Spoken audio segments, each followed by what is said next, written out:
The car that made every kid on the planet forget what a car was supposed to look like.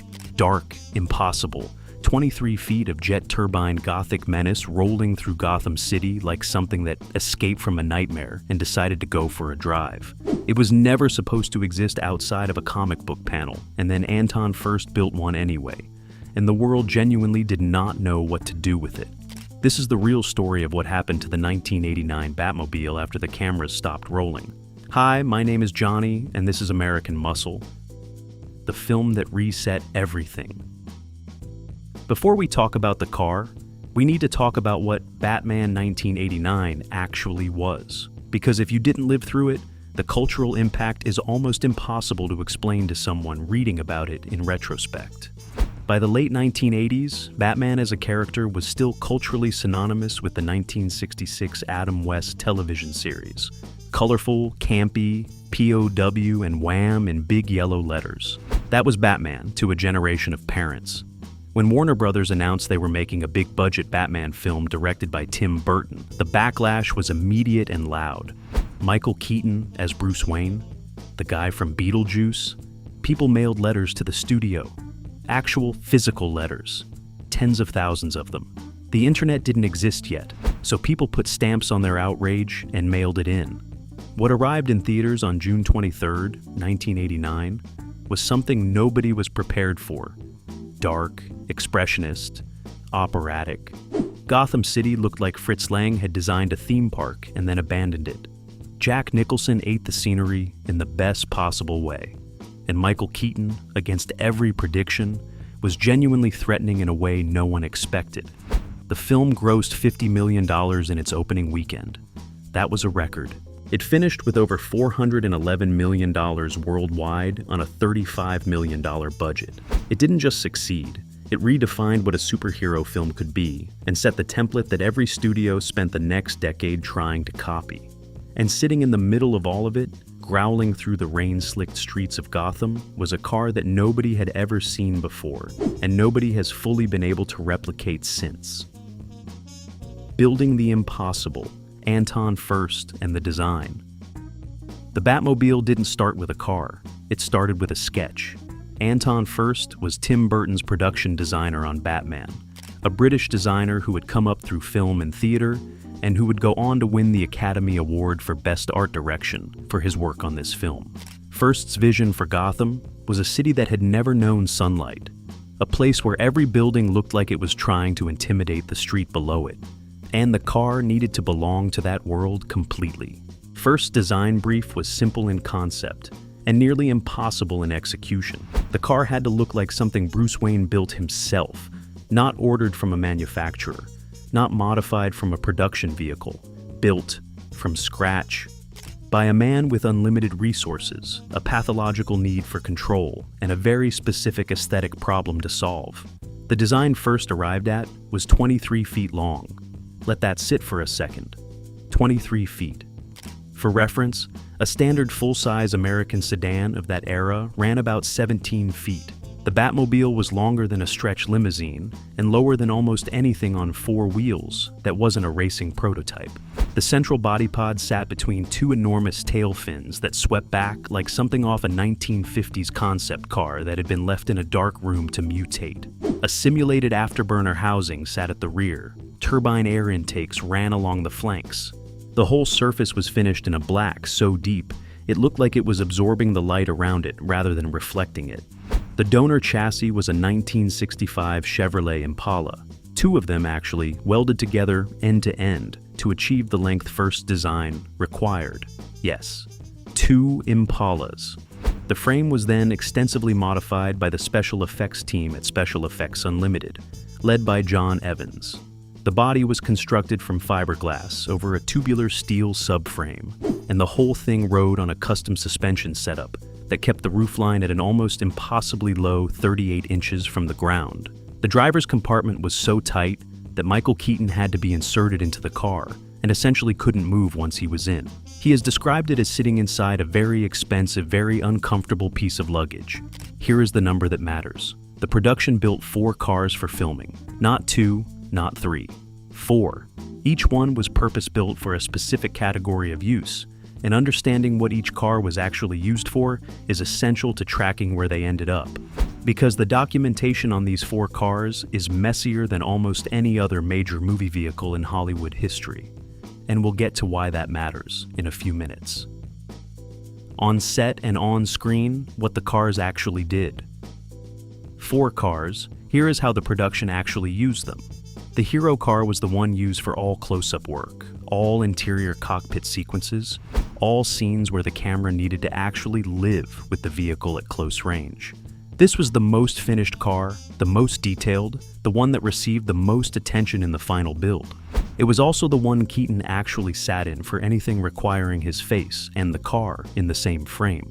The second car was the primary driving car, used for all moving sequences, all the approach shots, all the work where the camera was at distance and what mattered was the car in motion. This car took the most mechanical punishment during production. The third car was a dedicated stunt vehicle. This is the one that went through the Axis Chemicals sequence, the one that got the cocoon mode treatment, where the panels fold down and the car seals itself against gunfire. That sequence required rigging that the hero car was never going to be subjected to.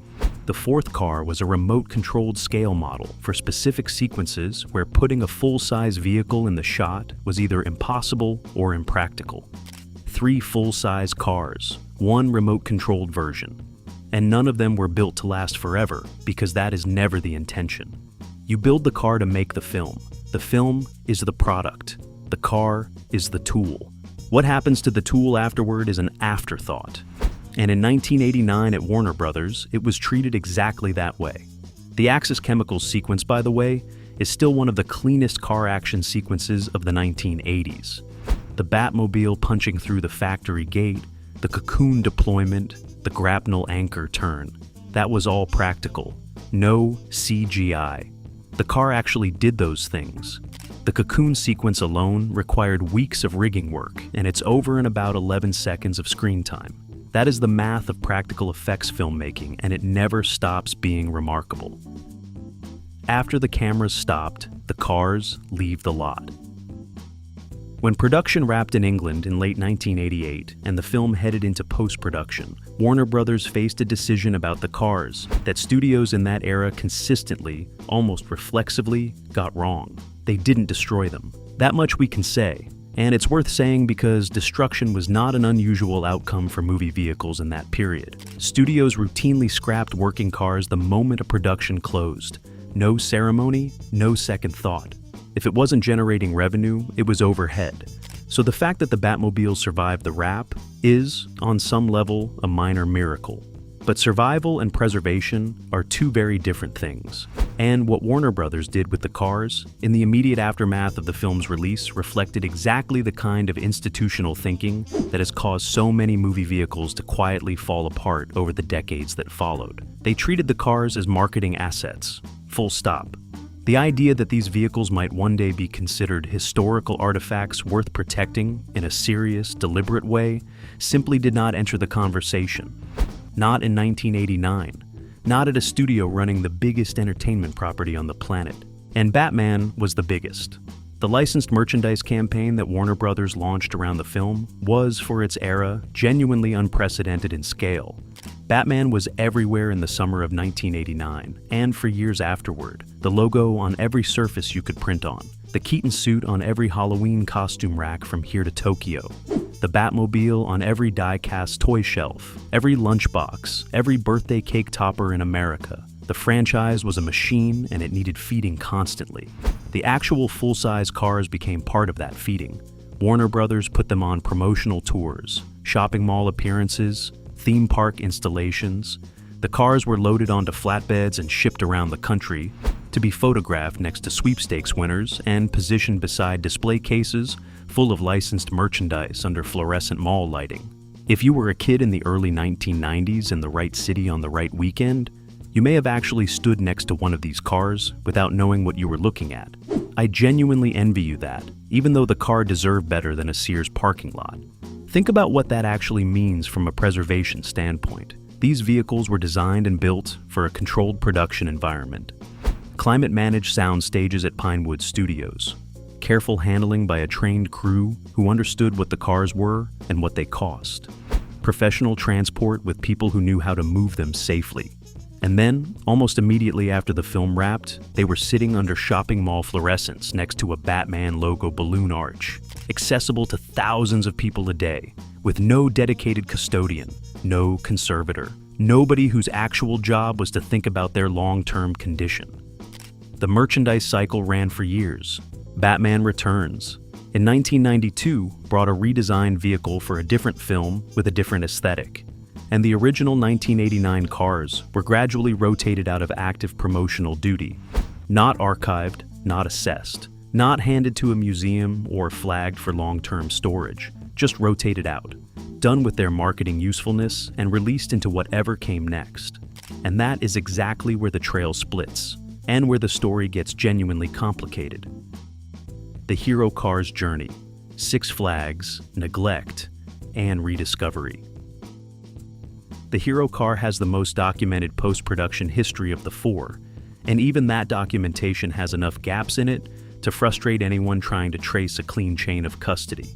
After the promotional tour cycle wound down in the early 1990s, the primary hero Batmobile was acquired for display purposes and ended up in the hands of Six Flags theme parks, which had a licensing relationship with Warner Brothers and were actively building Batman-themed attractions throughout the early and mid-90s. The car went on display as part of those attractions, which sounds like a reasonable outcome until you think about what Six Flags actually is as a preservation environment. It is not a preservation environment, it is a theme park. The goal is throughput and engagement, not conservation. The hero Batmobile sat in various Six Flags locations through the 90s, exposed to weather, handled by staff with no film history background, and subject to the kind of casual institutional neglect that theme parks apply to anything that isn't actively generating revenue in that calendar quarter. By the early 2000s, the car's condition had deteriorated significantly. The fiberglass body had suffered, the finish was compromised. Mechanical components that had been functional during production were no longer operational. The car that had cost an extraordinary amount of money and craft to build in 1988 was sitting in a theme park somewhere looking, frankly, rough. Here is where the story takes a turn that partially redeems the ending. The car was eventually acquired by a private collector who understood what it was and what it needed, and a proper restoration was undertaken. Now, I want to be careful here, because the word restoration gets thrown around loosely in movie car history, and it covers everything from a genuine screen-accurate rebuild to someone slapping new paint on a fiberglass shell and calling it done. The restoration done on the hero Batmobile was, by all accounts, serious work. The body was addressed, the finish was brought back. The car was returned to something approaching its screen-accurate condition. The confirmed current home of the hero Batmobile, the one you can actually go and see, is the Peterson Automotive Museum in Los Angeles, California, where it has been displayed as part of their Hollywood gallery. The Peterson, if you haven't been, is one of the few institutions in this country that actually treats movie cars with the seriousness they deserve. The car sits there in what is described as show condition.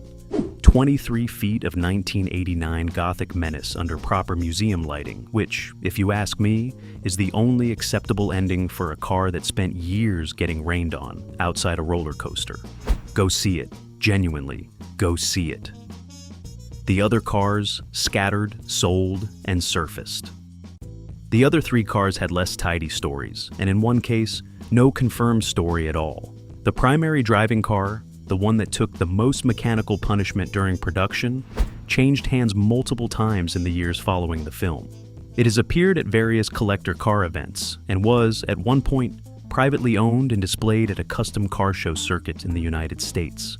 The paper trail on this car is thinner than it should be, and there are periods in its history where the chain of custody simply isn't documented in any way that a serious collector or historian could verify cleanly. It has been reported as being in private hands in the American Southwest, but confirmed current location is not publicly established. The stunt car, the one that went through the cocoon sequence and the production's hardest practical work, is where the story gets darker. The honest answer is that the stunt car's post-production fate is not fully confirmed. It did not end up in a museum. It did not cross a major auction block with verified production documentation. Forum posts and enthusiast communities have offered various theories and claimed sightings over the years, but nothing that rises to the level of a verified chain of custody. It may be in private hands. It may have been parted out. The production documentation that would allow someone to match a specific chassis to a specific confirmed screen-used vehicle simply does not exist in a form that is publicly accessible. And that is a real loss, not a sentimental one, an actual historical loss. Because what Eddie Paul did for the Cobra Mercury, sitting down with a copy of the film and rebuilding a car back to screen-accurate specifications, that kind of restoration requires knowing which car you're working on. Without documentation, you can restore a car that looks like the Batmobile. You cannot verify that it is the Batmobile. And in the collector car world, that distinction is the entire difference between a piece of cinema history and a very expensive replica. The myth versus the record. Correcting what the internet gets wrong. Which brings us to the myth problem, and it is a significant one. The 1989 Batmobile has one of the worst replica and misattribution problems of any movie car in history. And the reason is almost too obvious once you say it out loud. The design is so iconic that people have been building faithful replicas since the film hit theaters. And I mean genuinely faithful ones. Fiberglass over a modified chassis, finished in that deep black, fins, turbine housing, full detail work, the whole thing. Some of these builds are extraordinary. Legitimate craftsmen putting in serious money and serious time to produce something that, from 20 feet away, you genuinely cannot distinguish from a production car. That is where the problem starts.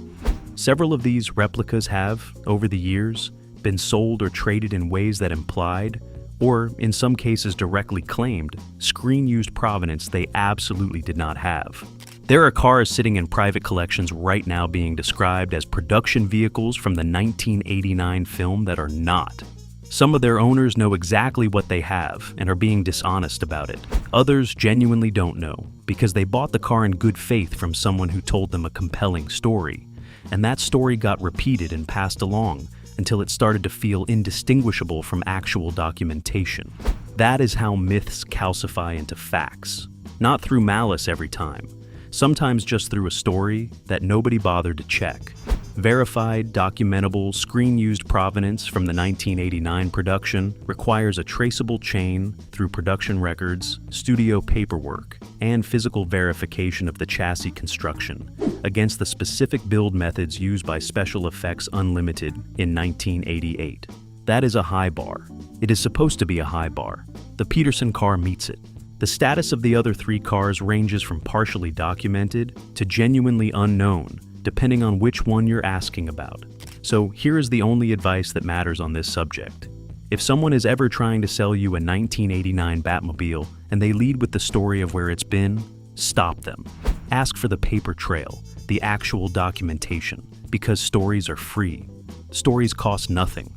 Documentation is the whole game, and always has been. Why this car changed everything. Here's the thing that I keep coming back to when I think about this car and what it actually meant. Every superhero vehicle that came after the 1989 Batmobile was made in its shadow, whether the designers admitted it or not. Joel Schumacher's neon-lit redesigns for Batman Forever and Batman and Robin in the 90s were a direct reaction to it. Overcorrected so hard they ended up proving the point. The tumbler that Christopher Nolan built for the Dark Knight trilogy was a deliberate rejection of the fins and turbine aesthetic, a military logic applied to the same basic question, which is what does the world's most prepared man drive? Even that rejection was a conversation with the original. Anton Furst, the designer who created it, died in 1991, 2 years after the film's release, at 36 years old.